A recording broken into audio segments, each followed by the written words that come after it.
होते हैं, सबसे पहला उसका कंपोनेंट होता है सेल वॉल, फिर आता है सेल मेम्ब्रेन, फिर उसके अंदर एक फ्लूइड लाइक स्ट्रक्चर होगा जिसको बोलते हैं साइटोप्लाज्म। जो सबसे मेन है कि ये सेल को कंसिडर करता ही है, ये सेल में होगा ही, जो एक जनरेशन से दूसरे जनरेशन जाएगा, न्यूक्लियस, जेनेटिक मटेरियल, आपका सेल का डीएनए।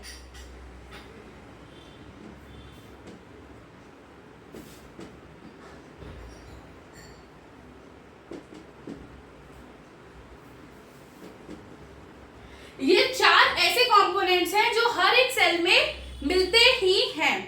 सेल वॉल एक एक्सेप्शन रहता है जो आपका एनिमल सेल्स में नहीं मिलता है, प्लांट सेल में मिलता है। बाकी ये जो 3 कंपोनेंट्स हैं आपके, सेल मेम्ब्रेन, साइटोप्लाज्म, न्यूक्लियस, ये आपको हर एक सेल में मिलता है, चाहे वो सेल प्रोकैरियोटिक हो, चाहे वो सेल यूकैरियोटिक हो, आपको हर एक सेल में ये 4 चीजें तो मिलेंगी ही मिलेंगी। एक और चीज होती है राइबोसोम्स।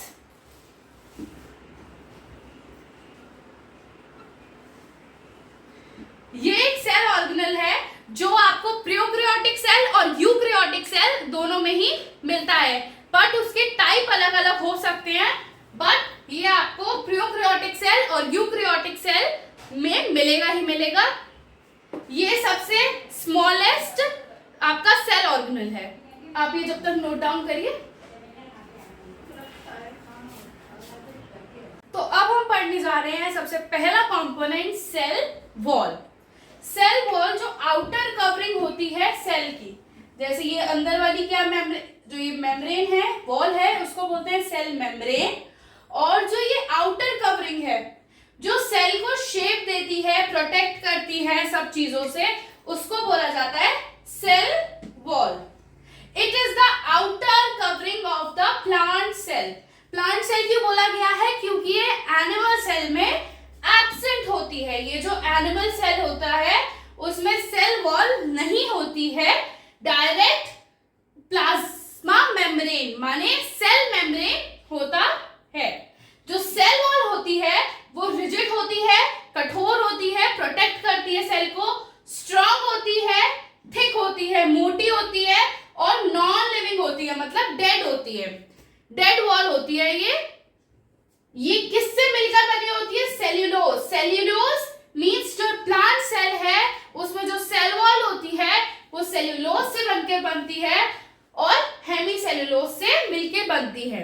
ऐसे ही जो आपके अलग अलग कंपोनेंट्स, अलग अलग ऑर्गेनिजम्स होते हैं, उसमें सेल वॉल अलग अलग टाइप की कंपोनेंट से मिलकर बनती है। जो प्लांट सेल होता है उसमें जो सेल वॉल होती है वो सेल्यूलोज से बनती है। आप नोट डाउन कर लीजिए इसको जब तक।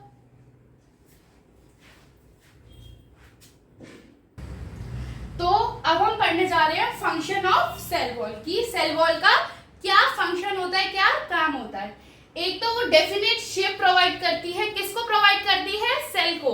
जैसे अगर ये सेल वॉल है तो यही शेप का आपका सेल होगा। ये जो आपका आउटर लेयर है ये सेल वॉल होती है और ये क्या करती है? आपको प्रोवाइड करती है शेप, एक फिक्स्ड शेप प्रोवाइड करती है सेल को। फिर ये स्ट्रेंथ प्रोवाइड करती है, क्योंकि ये स्ट्रांग होती है और थिक होती है तो एक स्ट्रेंथ, एक ताकत देती है सेल को। फिर ये परमिएबल होती है। परमिएबल माने कि आपको एंट्री और एग्जिट, किसी भी सब्सटेंस का एंट्री और एग्जिट अलाउ कर देना परमिएबल होती है। And allow entry of molecules of different size, चाहे किसी भी साइज के हो, एंट्री और एग्जिट में हेल्प करती है। क्या हेल्प करती है? आपकी सेल वॉल। इसको लिख लीजिए, फिर हम नेक्स्ट टॉपिक पढ़ेंगे plasma membrane and its composition. Cell wall किसमें प्रेजेंट होती है और किससे मिलकर बनी होती है? प्लांट में सेल वॉल प्रेजेंट होती है और सेल्यूलोज से मिलकर बनी होती है। एनिमल में सेल वॉल एब्सेंट होती है, फंजाई में प्रेजेंट होती है और काइटिन से मिलकर बनी हुई होती है। बैक्टीरिया में भी प्रेजेंट होती है और पेप्टिडोग्लाइकन से मिलकर बनी होती है। वायरस में सेल वॉल एब्सेंट होती है। एनिमल और वायरस में सेल वॉल एब्सेंट होती है, बाकी सब में सेल वॉल प्रेजेंट होती है और सेल्यूलोज, काइटिन और पेप्टिडोग्लाइकन से मिलकर बनी होती है। एनिमल और वायरस एक ऐसे ऑर्गेनिजम्स है जिसमें सेल वॉल प्रेजेंट नहीं होती है। तो अब हम पढ़ने जा रहे हैं सेल मेम्ब्रेन। सेल मेम्ब्रेन का दूसरा नाम क्या होता है? Plasma membrane. प्लाज्मा मेम्ब्रेन को ही प्लाज्मा लेमिना बोला जाता है। इसके टोटल 3 नाम होते हैं, सेल मेम्ब्रेन, प्लाज्मा मेम्ब्रेन और प्लाज्मा लेमिना। ये दोनों में मिलता है, दोनों में ही, both in plant cell and in animal cell found होता है। ये किसमें? Both plant cell and animal cell. ये सेलेक्टिवली परमिएबल मेम्ब्रेन होती है। जैसे चाय छन्नी होती है, जैसे हम चाय छानते हैं उसमें तो पत्ती पत्ती ऊपर आ जाती है, नीचे चाय आ जाती है, वैसे ही ये सेलेक्टिवली परमिएबल होती है। ये जिसको अलाउ करेगी बस वो ही इसके अंदर एंटर हो पाएगा। जो इसकी आउटर कवरिंग होती है एनिमल सेल की, एनिमल सेल में सेल वॉल प्रेजेंट नहीं होती है, बस सेल मेम्ब्रेन प्रेजेंट होती है। तो सेल जो एनिमल सेल है उसकी आउटर कवरिंग क्या हो गई? आपकी सेल मेम्ब्रेन हो गई। पर जो प्लांट सेल होता है उसकी आउटर कवरिंग आपकी सेल वॉल होती है, उसके सेल वॉल भी उसमें प्रेजेंट होती है और अंदर उसके सेल मेम्ब्रेन होती है। पर जो एनिमल सेल होता है उसके डायरेक्टली स्टार्टिंग में ही सेल मेम्ब्रेन प्रेजेंट होती है। ये किससे मिलकर बनी होती है? प्रोटीन और लिपिड बाइलेयर्ड। बाइलेयर्ड का क्या मतलब? यहाँ पर जैसे प्रोटीन तो सिंगल होगा और जो लिपिड बाइलेयर है, लिपिड की 2 लेयर्स होती हैं। जैसे ये मेरा हाथ है, ये नीचे वाली लेयर आपकी लिपिड की है, ये बीच में मैंने पेन रख दिया अपना जैसे प्रोटीन और ऊपर फिर से मैंने अपना हाथ रख दिया तो ये क्या हो गया? लिपिड। तो लिपिड की तो 2 लेयर्स है और प्रोटीन की सिंगल लेयर है। ये एक टाइप का सैंडविच फॉर्म कर लेती है कि प्रोटीन की सिंगल है और लिपिड बाइलेयर्ड है। कैसा लिपिड है? बाइलेयर्ड है। तो ये किससे बनी होती है? प्रोटीन से और लिपिड बाइलेयर से। आप जब तक इसको नोट डाउन करिए।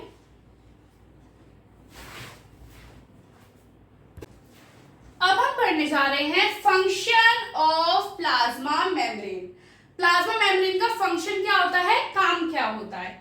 एक तो वो सेलेक्टिवली परमिएबल होती है जैसे कि आपको पता ही है, तो वो क्या करेगी? मूवमेंट करेगी inside and outside the cell. मतलब कुछ भी चीज अगर बाहर जानी होगी या अंदर आनी होगी, कोई सा भी सब्सटेंस, तो उसका मूवमेंट करेगी। और ट्रांसपोर्टेशन ऑफ मॉलिक्यूल्स, वही चीज हो गई कि ट्रांसपोर्ट करने में हेल्प करेगी। कोई सी भी चीज एंट्री और एग्जिट में हेल्प करेगी। किसकी हेल्प करेगी? Across the plasma membrane. Plasma membrane कैसी मेम्ब्रेन होती है? सेलेक्टिवली परमिएबल मेम्ब्रेन होती है। कैसी मेम्ब्रेन होती है? Selectively permeable membrane. किसी बस अब जो उसको पसंद होगा उसी को वो अलाउ करेगी, वरना वो और किसी को अलाउ नहीं करेगी। प्लाज्मा मेम्ब्रेन कैसी मेम्ब्रेन होती है? Selectively permeable membrane. वो मूवमेंट कराती है इनसाइड और आउटसाइड द सेल। इसको नोट कर लीजिए। अब हम पढ़ने जा रहे हैं साइटोप्लाज्म। साइटोप्लाज्म सेल का 3rd कंपोनेंट है जो कि डिस्कवर किया था कोलिकर ने 1862 में। साइटोप्लाज्म क्या होता है? जैसे ये एक सेल है, सेल वॉल है, ये सेल मेम्ब्रेन है, जो इसके अंदर फ्लूइड प्रेजेंट होगा उसको क्या बोलते हैं? Cytoplasm. Fluid content inside the plasma membrane. ये प्लाज्मा मेम्ब्रेन है, इसके अंदर जो फ्लूइड होगा उसको क्या बोलते हैं? साइटोप्लाज्म। और न्यूक्लियस के बाहर आपको पता है जेनेटिक मटेरियल होता है न्यूक्लियस, ये न्यूक्लियस के बाहर जो भी आपका फ्लूइड प्रेजेंट होगा उसको क्या बोलते हैं? साइटोप्लाज्म। और इसी फ्लूइड के अंदर एम्बेडेड मतलब क्या होता है? गड़े हुए, मतलब उसके अंदर all the cell organelles are present are embedded in the cytoplasm, मतलब जितने भी सेल ऑर्गेनेल हैं वो साइटोप्लाज्म के अंदर ही प्रेजेंट होंगे। साइटोप्लाज्म क्या होता है?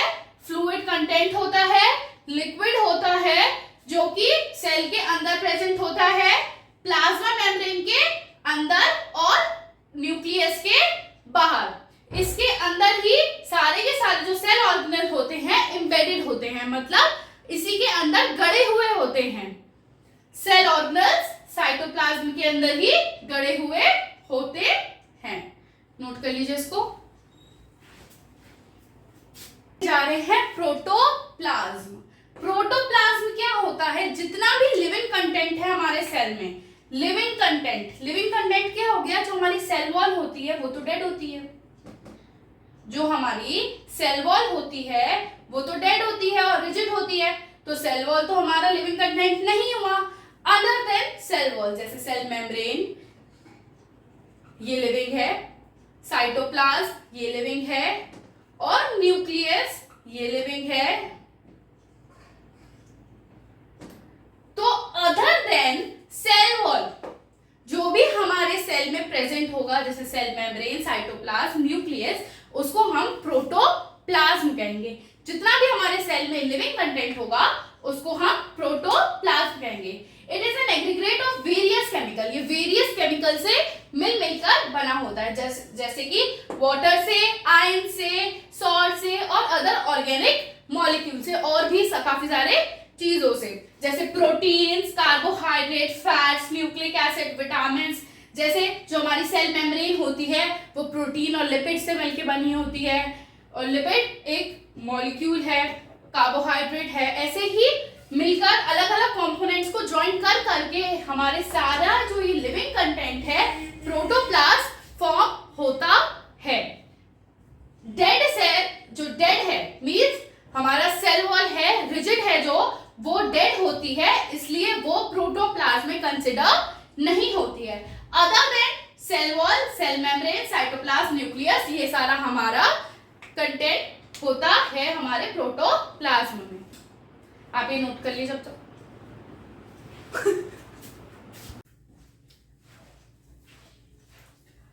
अब हम पढ़ने जा रहे हैं न्यूक्लियस। न्यूक्लियस मींस हमारा सेल का जेनेटिक मटेरियल, डीएनए, जो एक जनरेशन से दूसरी जनरेशन पास होता है हमारा डीएनए।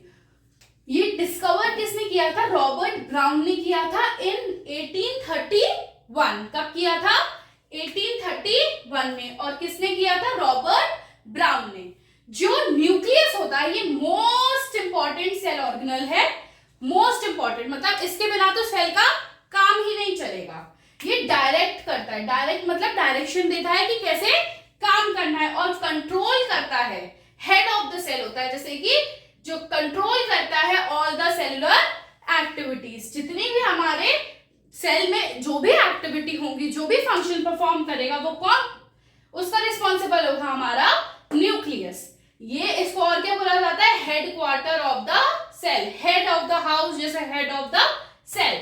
ये क्या होती है? डबल लेयर होती है, और इसको क्या बोला जाता है? Nucleus membrane. जैसे ये हमारा सेल वॉल है, ये आ गया आपका प्लाज्मा मेम्ब्रेन, ये आ गया उसके अंदर आपका साइटोप्लाज्म, ये न्यूक्लियस है, तो एक ये लेयर, फिर उसके अंदर एक और लेयर, तो ये क्या हो गया? डबल लेयर होती है, दो लेयर होती है। कितनी लेयर्स होती हैं? दो लेयर होती है। और जो इसकी न्यूक्लियस मेम्ब्रेन होती है, इसमें ऐसे छोटे छोटे पोर्स भी बने हुए होते हैं, छोटे छोटे पोर्स बने हुए होते हैं, जो कि इन और आउट में हेल्प करती है। मूवमेंट इन और out, regulates the movement in और आउट ऑफ द सेल। अंदर या बाहर जाने में कोई से भी सब्सटेंस को हेल्प करती है। ये क्या होता है? Headquarter of the cell है। इसके बिना तो सेल का पत्ता भी नहीं हिलता। बस आप इतना समझ लीजिए कि जो न्यूक्लियस है ये हेड ऑफ द सेल है। इसको किसने डिस्कवर किया था? रॉबर्ट ब्राउन ने 1831 में। ये बहुत इंपॉर्टेंट पार्ट है सेल का, इसका स्क्रीनशॉट ले लीजिए। अब हम पढ़ने जा रहे हैं फंक्शन ऑफ न्यूक्लियस। न्यूक्लियस का काम क्या होता है? It control all the metabolic activities of the cell. ये जितनी भी हमारी सेल में मेटाबॉलिक एक्टिविटीज होती हैं उसको क्या करता है, कंट्रोल करता है। जैसे कि ये हेडक्वार्टर ऑफ द सेल है and regulates the cell cycle, ये चलाता है क्या, सेल साइकिल को। It helps in the transmission. Transmission क्या होता है कि एक जने से दूसरे जने में जो हमारी हेरिडिटरी कैरेक्टर है मतलब ट्रांसफर कर देता है। ट्रांसमिशन मीन्स क्या होता है, transfer the hereditary character from parents. जैसे बच्चे अपने पेरेंट्स की तरह दिखते हैं या उनका कलर मैच होता है या उनका ब्लड ग्रुप मैच होता है या उनके फीचर्स मैच होते हैं, किसकी हेल्प से होते हैं, न्यूक्लियस की हेल्प से होते हैं। क्योंकि न्यूक्लियस क्या कंटेन करता है, डीएनए कंटेन करता है, इसलिए ही एक जनरेशन से दूसरी जनरेशन पेरेंट्स टू प्रोजेनी किसके हेल्प से जाती है, न्यूक्लियस। न्यूक्लियस में भी क्या होता है, डीएनए होते हैं, क्रोमैटिन होता है, क्रोमोसोम्स होते हैं, उसके हेल्प से आपका एक जनरेशन से दूसरी जनरेशन जो हेरिडिटरी कैरेक्टर होता है वो पेरेंट्स से ही बच्चों में जाता है। आप इसको नोट कर लीजिए। अब हम पढ़ने जा रहे हैं सेल ऑर्गेनल्स। सेल ऑर्गेनल्स क्या होते हैं आपको पता है, जैसे जो साइटोप्लाज्म में एम्बेडेड होता है, जैसे ये साइटोप्लाज्म में गड़े हुए जो ऑर्गेनल्स होते हैं उसको बोलते हैं हम सेल ऑर्गेनल्स। ऑर्गेनल्स के हर सेल ऑर्गेनल का अलग अलग एक स्पेसिफिक फंक्शन होता है। इनकी एक अलग स्पेशल मेम्ब्रेन होती है, ये अलग ही इनकी स्पेशल मेम्ब्रेन होती है जो इनको डिफरेंशिएट कर देते हैं। Bounded part of the cell present in the cytoplasm, cytoplasm के अंदर ही एम्बेडेड होते हैं। जो सेल ऑर्गेनल्स होते हैं इसका मतलब क्या होता है, जो छोटे छोटे लिटिल कंपार्टमेंट्स होते हैं, क्या होते हैं, लिटिल कंपार्टमेंट्स होते हैं, ये छोटे छोटे लिटिल कंपार्टमेंट्स होते हैं और organized structure of the cell. हर एक सेल ऑर्गेनल का अपना एक ऑर्गेनाइज्ड स्ट्रक्चर होता है और अपना ऑर्गेनाइज्ड मतलब फंक्शन होता है, अपना ही स्पेसिफिक शेप होती है, स्पेसिफिक फंक्शन होता है। जो सेल ऑर्गेनल है वो यूनिक कैरेक्टर अपने अंदर रखता है, उसकी अलग अपनी शेप होती है और अपना फंक्शन होता है। ऐसे काफी सारे सेल ऑर्गेनल्स हैं जैसे माइटोकॉन्ड्रिया और गोल्गी एपरेटस, लाइसोसोम, वैक्यूल, ये सारे क्या है आपके सेल ऑर्गेनल है जो कि आपके सेल के साइटोप्लाज्म में प्रेजेंट होते हैं और वो अलग अलग स्पेसिफिक फंक्शन फॉर्म होते हैं, अपना अलग अलग स्पेसिफिक उनकी शेप होती है और फंक्शन भी परफॉर्म करते हैं।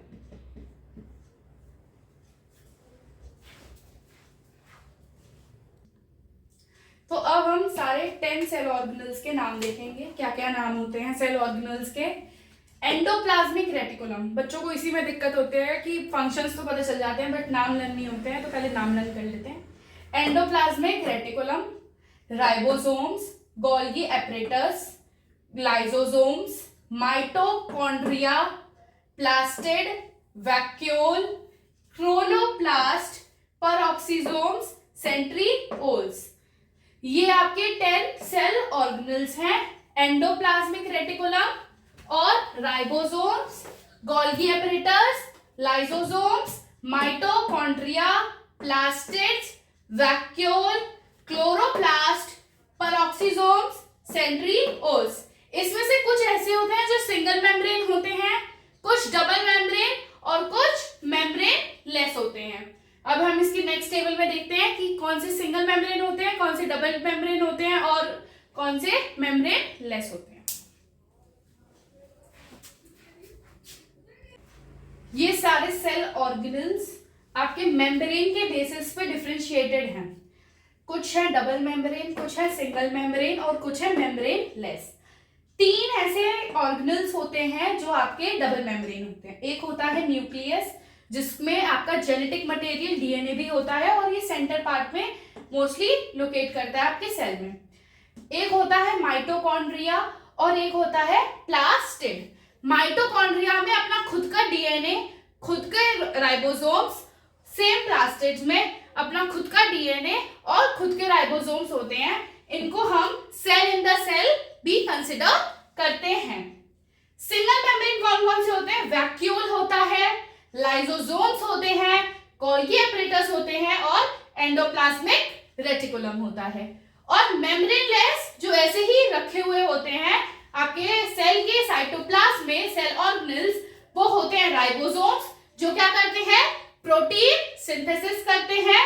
और एक होते हैं सेंट्रोसोम्स, जिनको हम सेंट्रियोल्स भी बोलते हैं, जो माइक्रोट्यूब्यूल्स साइड में आपके सेल के पड़े रहते हैं और वो सेल डिवीजन में हेल्प करते हैं।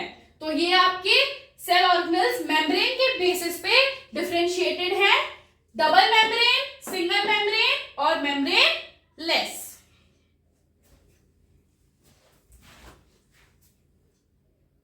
तो अब बच्चों हम बनाने वाले हैं डायग्राम यूकैरियोटिक सेल का।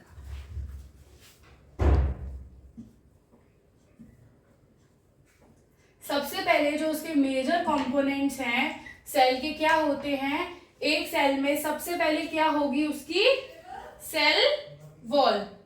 सेल वॉल के अंदर क्या होगा उसका प्लाज्मा मेम्ब्रेन। सबसे आउटर कवरिंग क्या हो गई उसकी सेल वॉल। फिर क्या होगा प्लाज्मा मेम्ब्रेन।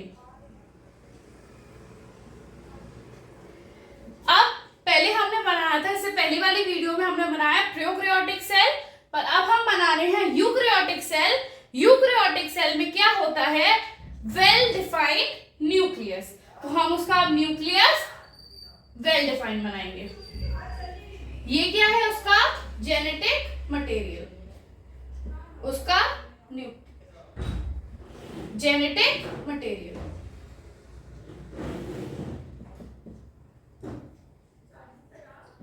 डीएनए।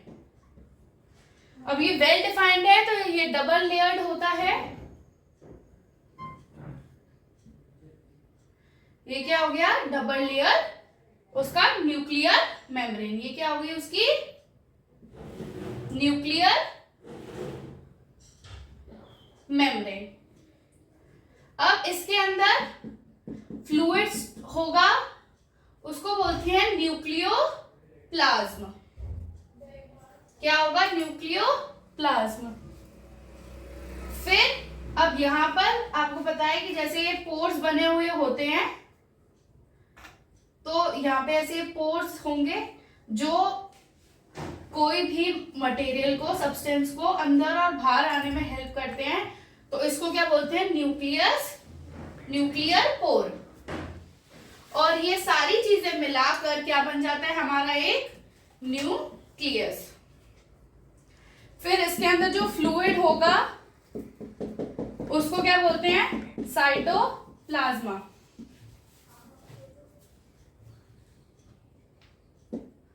फिर इसके अंदर आपके राइबोसोम्स भी होंगे। राइबोसोम्स प्रोकैरियोटिक और यूकैरियोटिक दोनों में प्रेजेंट होते हैं।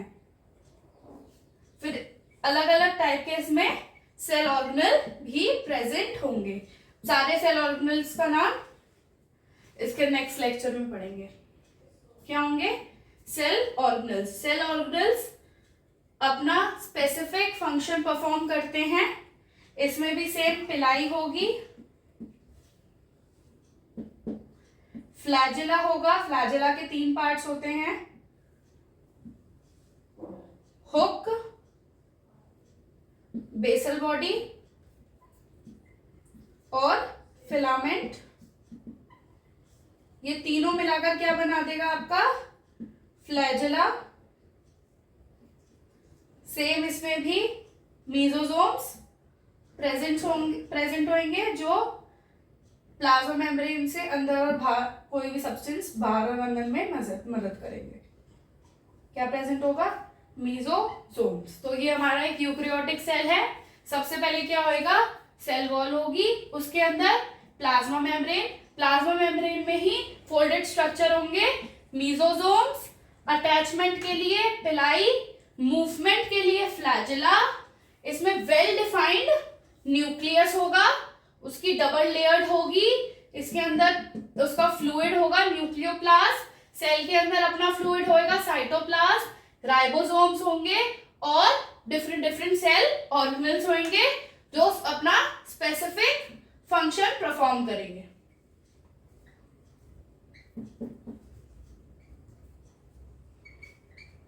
तो ये एक प्रोकैरियोटिक सेल का डायग्राम है, आप इसको ड्रॉ कर लीजिए।